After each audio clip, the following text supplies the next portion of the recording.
వి gold trusted gold buyers తాకట్టులో ఉన్న బంగారాన్ని విడిపించి ఈ రోజు ఉన్న మార్కెట్ ధరకే కొనబడును.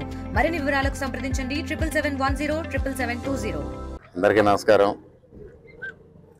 నిన్నటి రోజున అనపర్తి నియోజకవర్గం వడిసలేరు ప్రాంతంలో ఒక తీవ్రమైన విషాదమైన సంఘటన జరిగింది.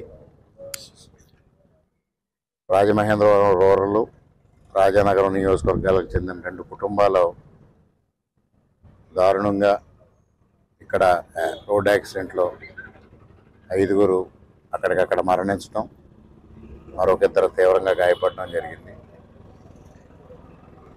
ఇది రోడ్డు ప్రమాదాలు ఇటీవల కాలంలో ఎక్కువగా సంభవించడం జరుగుతూ ఉంది. ముఖ్యంగా ఏదైతే ఈ సంఘటనకి ప్రధాన కారణంగా ముందు వెళుతున్న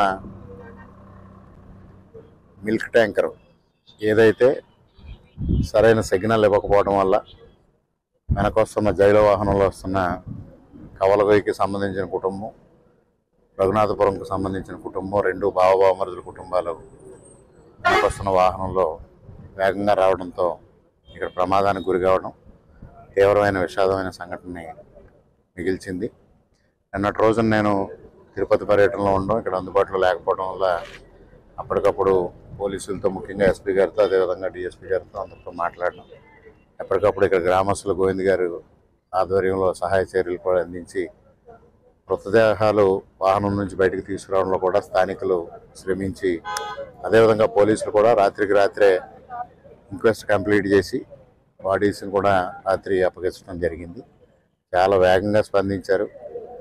అయినప్పటికీ ఇటువంటి దురదృష్టకర సంఘటనలు జరుగుతూనే ఉన్నాయి. ముఖ్యమంత్రి గారు కూడా రోడ్ సేఫ్టీ పైన చాలా ముఖ్యమైన చర్చ చేస్తూ ఉన్నారు.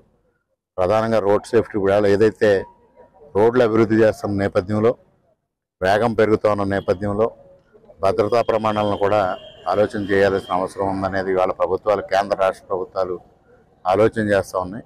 ముఖ్యంగా ఏడీబీ రోడ్డు మొన్నటి వరకు తీవ్రమైన గోతులతో అసంపూర్తిగా ఉండి ఆ రోజు ప్రయాణికులకి ప్రయాణం చేయడానికి అనువులేని పరిస్థితి.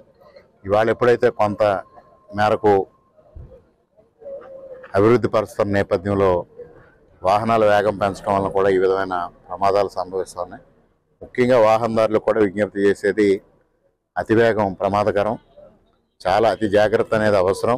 ముఖ్యంగా భద్రతా ప్రమాణాలను పాటించాలి. వాహనాల విషయంలో కానీ, డ్రైవింగ్ విషయంలో కానీ ఆ విధంగా అందరూ చర్య తీసుకోవాలని అందరినీ సవినయంగా కోరుకుంటూ, ఏదైతే ఈ తీవ్రమైన విషాదంలో మునిగిన 2 కుటుంబాలకి మరియు మా సానుభూతి తెలియజేసుకుంటూ, మృతి చెందిన వారికి ఘనమైన నివాళులు అర్పిస్తూ, మరి ఈ సంఘటన మా నియోజకవర్గ పరిధిలో జరగడం దురదృష్టకరంగా భావిస్తూ, మరి వాళ్ళ ఇక్కడ సంఘటన వివరాలు తెలుసుకోవడం కోసం ఈ ప్రాంతానికి రావడం జరిగింది.